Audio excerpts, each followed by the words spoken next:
Okay, welcome back everyone.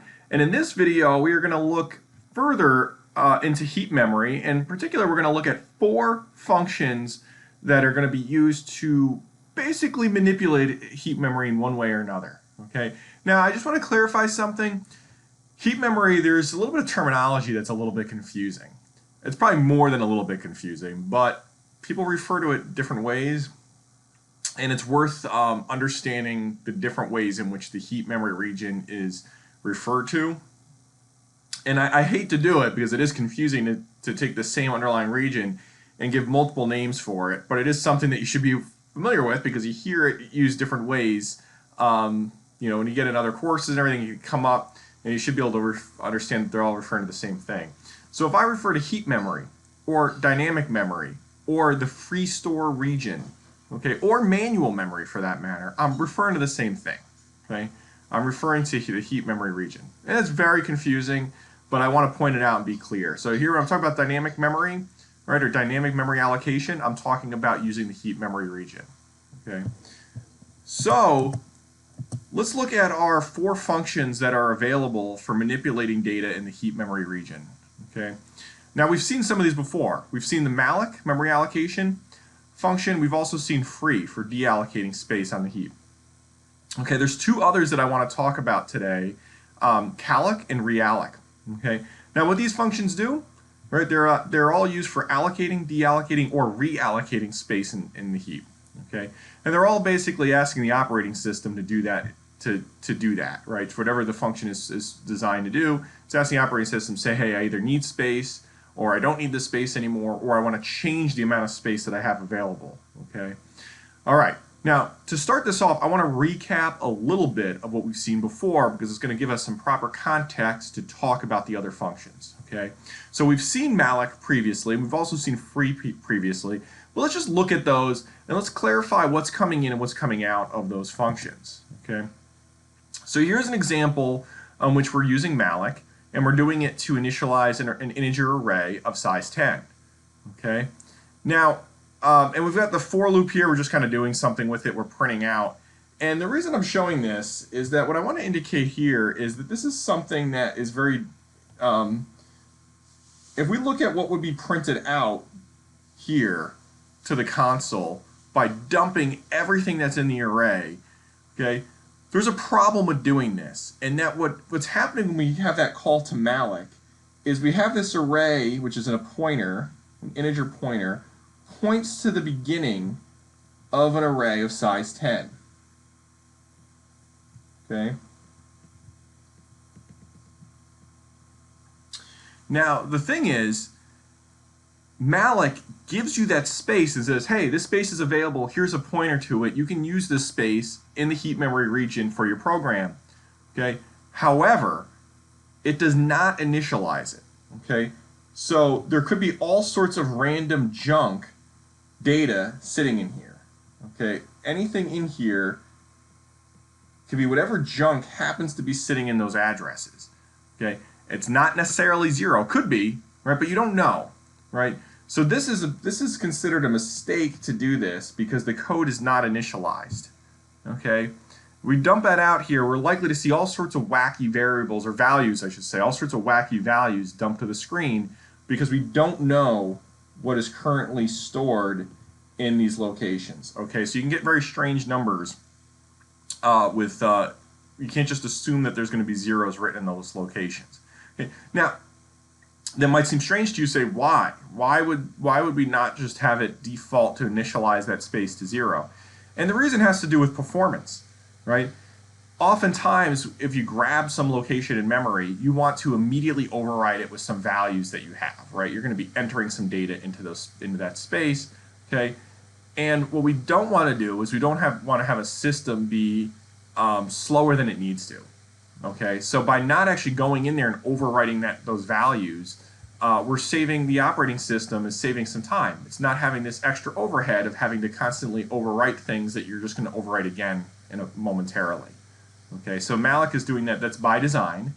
Okay, and the way you think about that is when you free some space, right? When you call that free function, right? You're not actually deleting anything. You're just saying, hey, this space is available to be reused. Okay, it's available to be reused by something else. Okay, and that data is still sitting in there until something overwrites it. Okay, that data is still sitting in there until something overwrites it. All right, and actually you even see that if you actually watch any of those crime forensic shows, that they sometimes they're recovering things that have been deleted on machines, right, by freeing up some information that people think that is deleted, but the data is still sitting there. It's not actually overwritten until something else comes in and overwrites those memory locations. Okay. All right. So that's Malloc, right? And we know that free is kind of the one. There's not really much to talk about that we haven't seen before on that, but free, we just give it the address, right? So the pointer contains an address, right? And free will take this entire block here and we'll deallocate it when we no longer need it. Okay, doesn't delete it. It just says, hey, it's available to be reused. Okay. All right. Calloc is a function we have not seen yet. It stands for continuous allocation, so it's a shorthand for that. And it is extraordinarily similar to our Malloc function, okay, with a couple little nuanced differences. Okay, the biggest difference is Calloc will initialize the space to all zeros for you. Okay, so this is different than Malloc in that if you use Calloc, you know, and you can assume because you know that that function is designed to write zeros in all memory locations. Because of that, okay, it's a bit slower than Malloc if you don't need that to happen. Right? If you don't need that space to be written as all zeros, it would be a little bit slower to run. Okay, but sometimes you want everything initialized to zeros, and it makes sense to use this. Okay. It also has slight differences in terms of the input parameters.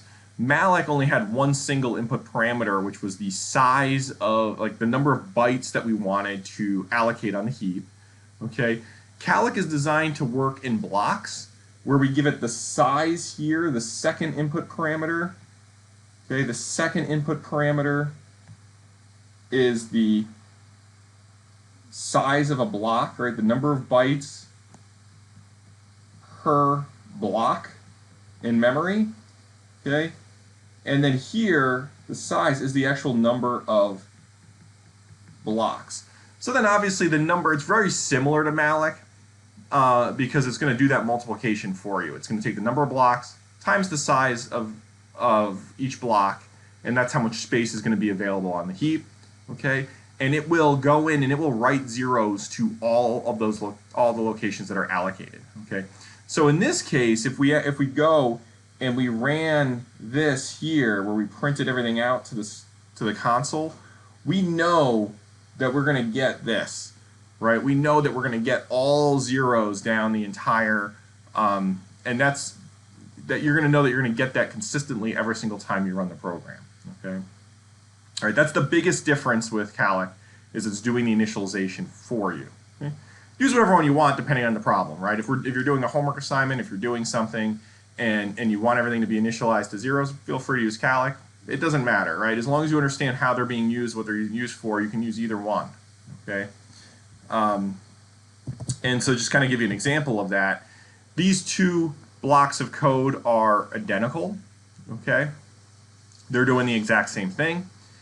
The top one here, Malloc, it's allocating the size, right? The array of size 10, the integer array of size 10, allocating on the heap. And then I'm going to every location in the heap, in that array that's on the heap, and I'm writing zeros to it. Okay, then you're going to use the heap memory for whatever you want, and then eventually you're going to free it. Okay. The code below does the exact same thing, right? But notice we don't need that loop to initialize everything to zero because Calloc's going to do it for you. Okay, so that it's a little bit less code because it's already doing the initialization. We also have that difference that I mentioned previously, where Malloc has one parameter where it's the number of bytes that we want on the heap. Okay, where Calloc has these two parameters that I mentioned previously, where it's the number of bytes per block, okay, and then we also have the number of blocks, okay.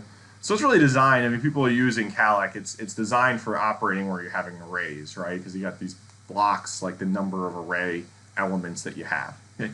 So these two pieces of code, they're identical in terms of the functionality, right? I personally don't care like which one you would use, right? But you should know what they both are doing, and then you can leverage whatever one you want depending on what you're trying to accomplish. Okay, that's Calloc. It's not really that big of a leap versus what we've seen before. Okay, now we have one more function to talk about, which is the realloc function, and I want to introduce this by an example. Okay. So let's look at this example here, this small amount of code, and let's imagine that we have that this first line here, we're initializing an array of student structures, an array of size 10, okay? And we're assuming we have this function called makeStudents that takes some information about a student, like a name, a GPA, and an age, and it creates a student structure, okay? And we're going to write that to each element in the array. Okay, so we have an array of 10 student structures, and eventually we're going to use it for whatever, and eventually we're going to free it. Okay, now imagine that some point in here between somewhere in the code, like between when we've created these 10 students and we've created these 10 students, but before we freed it, and we decided, you know what, we were wrong. We don't want an array of size 10. We actually need 11 students. So maybe we had 10 students in the class. Initially, we allocated space for those 10 students. We initialized everything. And then later on, it's, oh, somebody else enrolled. We need to make space for one more. Okay. Now, we can do that. This is one big difference and one big advantage of using heap memory versus stack memory is this kind of resizing is much, much easier to do. Okay. Much easier to do using the heap memory region. And we're going to use a function that we have not seen yet called reallocate, or realloc for reallocation, to be able to resize an existing block on the heap to make space for something, for in this case the 11th student, okay, for that one additional student that we want to add to the array. All right, so let's look at this. Let's look at the reallocate function. Let's look at realloc. And what we have here is we've got, if we take a look at this line here, okay, what we have is we've got leading up to that line, we've created our 10 students, we've created space for 10 students on the heap, we've written those 10 students onto the heap, okay, now we're resizing it, okay, we're resizing it with this realloc function. And what that does is it takes two parameters. The first parameter is the pointer to the existing address on the heap. Okay, so that existing address, when we called Malloc on that first line, we had the array, right, pointing to some location on the heap with our array of 10 students.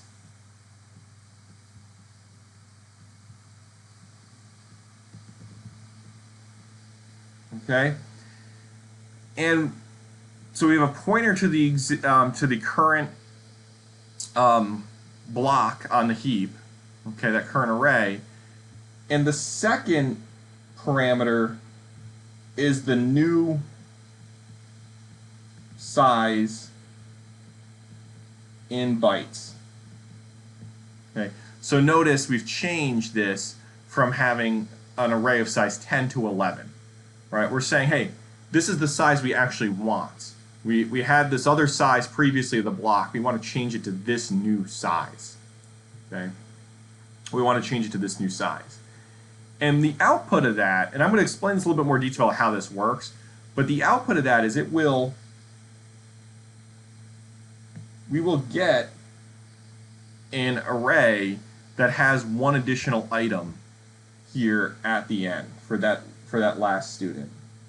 Okay, now and then we could write we can go ahead and then write some data using that space. Okay, which we see with this make student Kevin 2.820 example here. We're actually then able to use that memory space because now the array is not of size 10, it's size 11. Okay, Now let me talk a little bit about how that works, because I want you to think a little bit about what's going on in memory to make this happen, okay? And I want to point out a couple nuanced, specific things related to the realloc function, which is important to understand what's going on. So let me make a little bit more room where we can draw here. And what we're going to do is let's think about memory.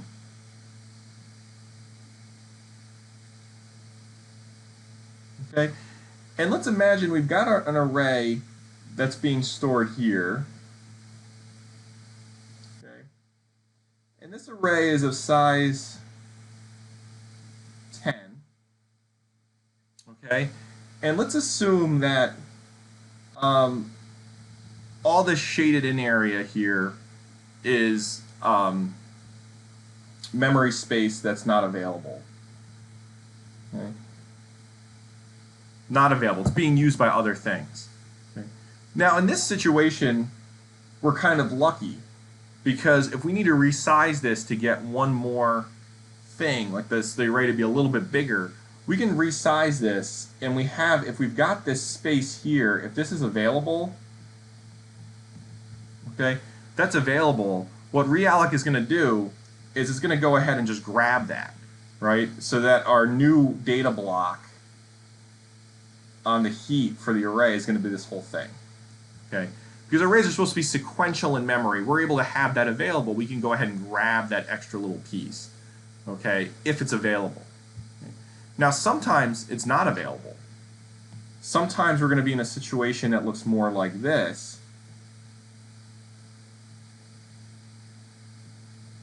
Okay, so imagine the array is here.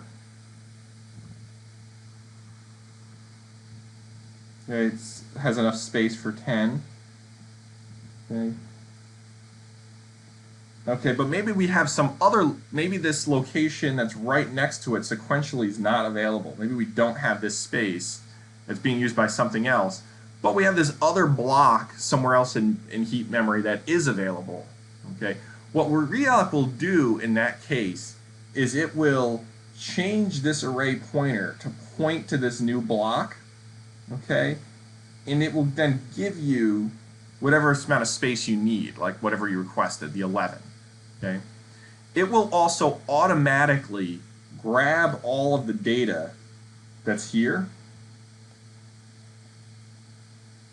It will take that data that's here and it will copy it over for you. Okay, it will copy that data over. Okay, right? But I've got that. You got a little new room for the extra space that you've added.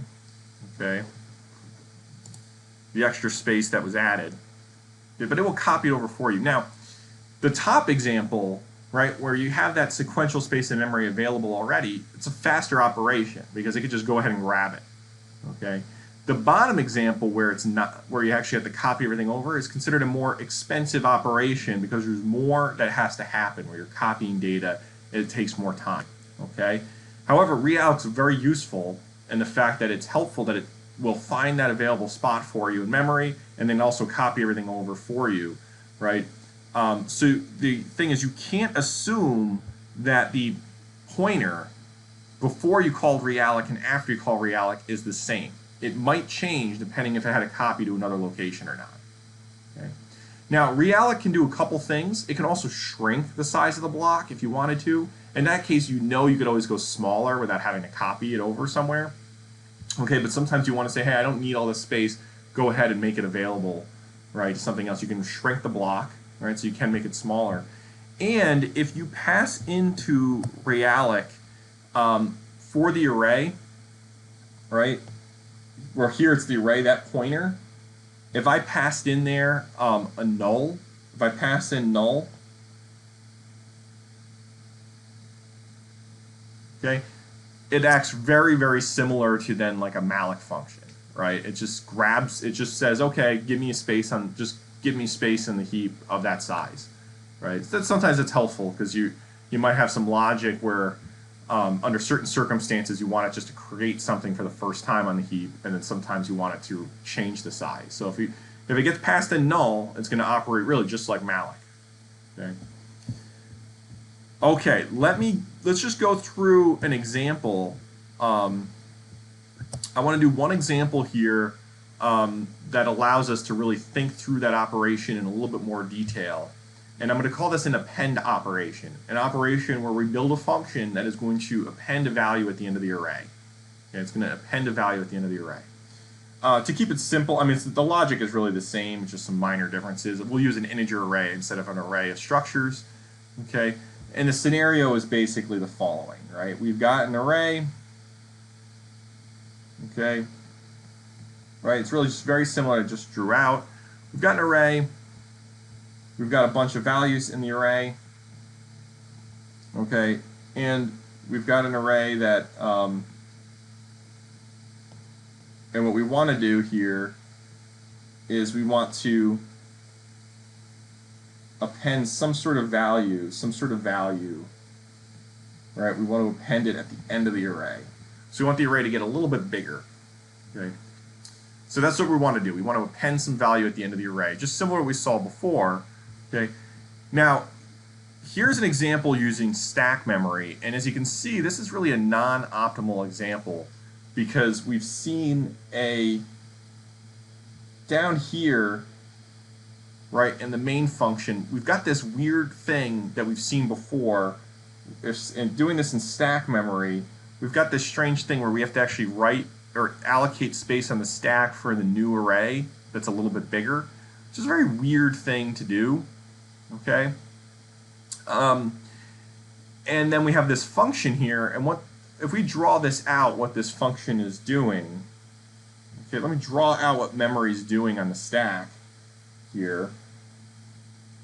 So this is using only stack memory. Okay. We have our main stack frame,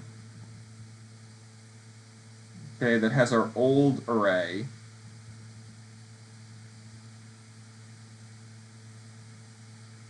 Okay, and it's got all the values. And then we've got our new array that's a little bit bigger.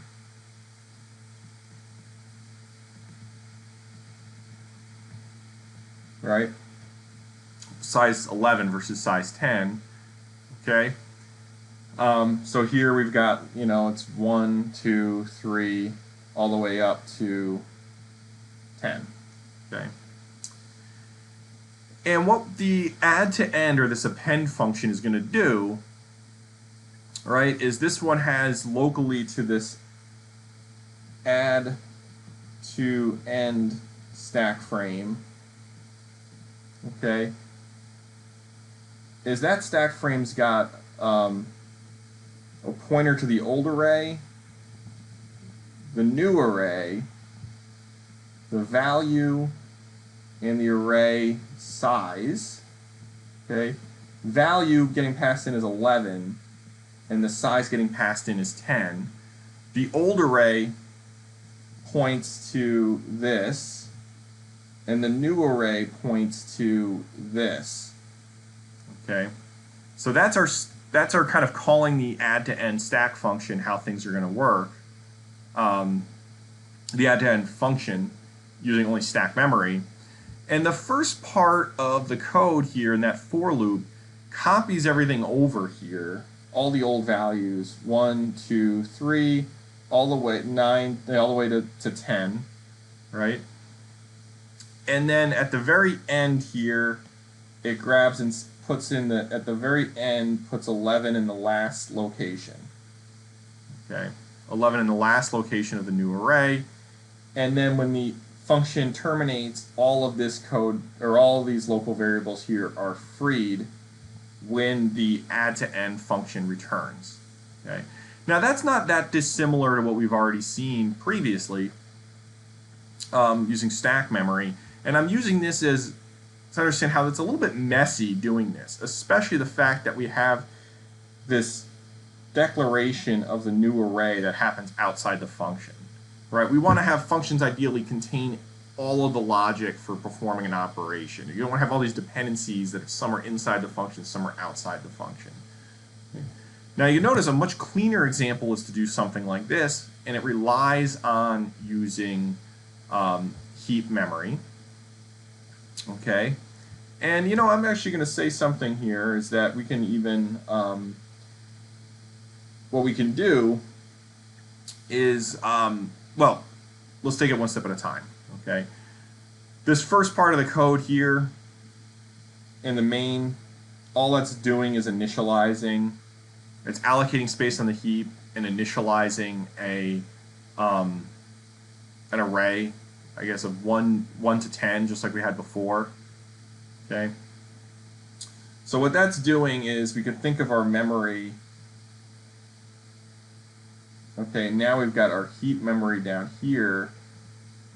Okay, and we're going to have an array down here. Okay, that's going to contain 1, 2, all the way up to 10. Okay, and the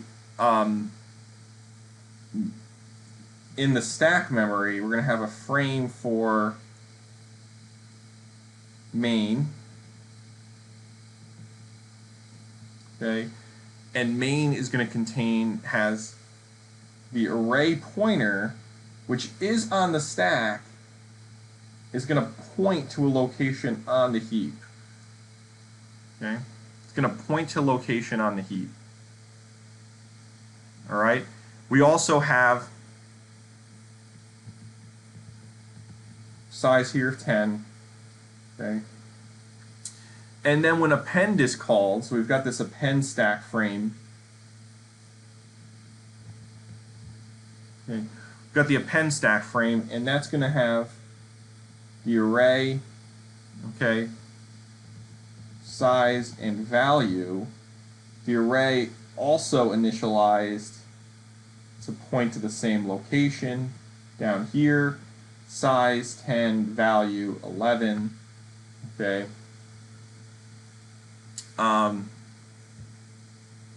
Actually, let me back up a second. Size was passed by pointer. So you notice that in append, size is a pointer. We did pass by pointer here to pass in that address, right, of the original size, so that we can update it inside the function, right? Now, when realloc is called, it's going to, the end result of this is we're going to have a little bit more space on the heap. Okay? And the array pointer might change. It might change depending on whether or not that next sequential memory address was available or not.